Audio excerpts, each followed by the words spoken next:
Hey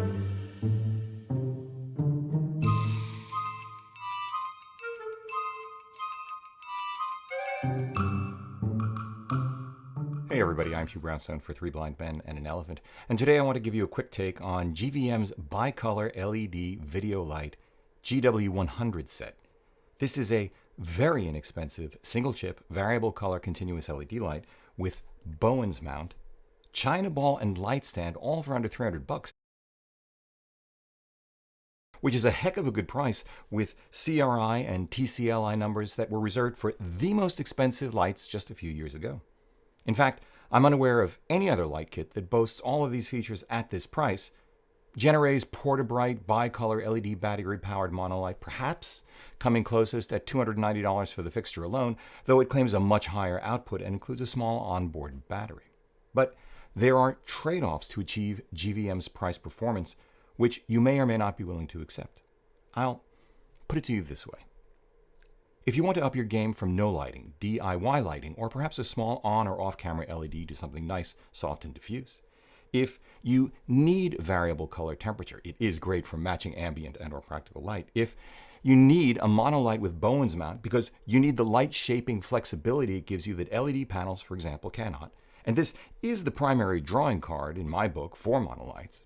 If you're on a very tight budget, if you're comfortable editing audio to remove fan noise. I hate spending time on this, hold that thought. And if you can't wait to save up money for something else, maybe figure, hey, I need to get going now. I can always pony up more later if I'm serious about this. Then the GVM is worth a very close look. It is quieter, more color accurate, and just as bright as the twice as expensive but older Generay Monobright 750 bicolor I tested 2 years ago, and you can get a lovely diffuse look from it. But having dealt with a number of lights over these last 5 years or so, and learning in the process A, precisely when you have enough light, almost never, B, when highest color fidelity is warranted, always, C, when keen pricing trumps longevity and less futzing, also almost never, and D, when compromising on fan noise is justifiable, absolutely never unless your mics are far, far away from the lights, I am more inclined to recommend you first take a close look at your circumstances and, if possible, pony up 3 times as much for a more robust and performant option. If, to repeat as I just said, a monolight and its access to light modifiers is indeed the right call to make rather than an LED panel. Because if you can stretch to it, I'd suggest you take a really close look at Aputure's better built, designed, and executed, brighter and quieter, but bigger and heavier, $745 C120D Mark II, and their $90 Lantern softbox, at which point the 120D2 will set you back $835, and then you still have to add the price of a good stand. These days, my stand of choice is Impact's $145 8.5-inch folding wheel-based stand. So yeah, we're talking a little bit more than 3 times the price, actually, of the GVM. Yet there may be other lights in the market to explore as well. It's just that I haven't gone hands-on with any that would make me change my recommendation. But guys, if you do, please let me know in the comments section. Now, a few things.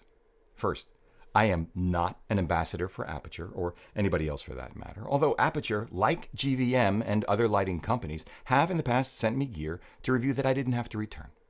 But I've also spent my own hard cash on Aputure gear because it just plain works. It's robust, it lasts, and I like the people there. Second, to be fair, the GVM is, as I said, bicolor from tungsten to daylight, that the C120D2 isn't. It's daylight only balanced, and as I also just said, you absolutely can get a really nice diffused usable light with the GVM. I'm shooting this video with it right now, so you can see for yourself. But here's why I suggest you really take another look at your use cases, priorities, and budget to either stretch to the C120D2 or look at other kinds of lights. 1. The Aputure's build quality, from the housing to the yoke lever, gives me much more confidence than that of the GVM, and to the extent you are like me, fussy as I am, the fewer the number of things I have to worry about, the happier I am, and I think you'll be too. 2. The GVM puts out less light than the Aputure at 1 meter, as measured using the Cine 2 meter app by Adam Wilt on my iPhone 11 Pro, which, okay, is no Sekonic C700 colorimeter, but whatever the calibration error is, it's systemic. Apart from the thinly veiled lament at not owning a C700, the practical implication of this difference in output is very real, and this has a direct and significant impact on image quality. 3. To my eye, the GVM has a distinct green cast to it, and sure enough, the Cine 2 meter shows just that. 4. The GVM does not come with a V-mount or gold mount battery plate that the Aputure does. Having the option of a Cine-style battery on location is another way to reduce stress. 5. I couldn't get the GVM's iOS remote control app to work with the light. In fact, the number of ratings for GVM's apps on the App Store is few, and most of these are poor. While the physical remotes that come with most Aputure lights have worked reliably for me for years. The practical impact of this is quite real too, especially when you raise the light above eye level and try to dial in the settings. This is the same reason, by the way, I much prefer Aputure's choice to separate the control module with its battery mount from the head itself. Not only can I see and change the output irrespective of lamp height, but this makes the whole thing less top-heavy, putting less stress on the head at the attachment point to the stand, as well as the stand itself. Speaking of which, 6. The included stand is a flimsy affair. If you do opt for the GVM kit, I'd recommend replacing the stand with something like the 2-pound Manfrotto Nano when portability and budget are the key drivers of your decision. It folds down to just 19 inches. But I'd still recommend the $150 12-pound impact stand if you're going to leave the light on a stand in a studio or are willing to schlep the kit to your location. It folds to a much less wieldy 39 inches. It's a good idea to assume you'll be moving it around, and the added robustness and mobility from the wheels are a big deal. There are few things more sickening in the photography and filmmaking worlds than the sound of a lighting fixture crashing to the floor, I know. Speaking of flimsy, 7. Although the China ball diffuses the light well, I couldn't quite get the diffuser to fit properly over the frame, resulting in a light gap I couldn't close.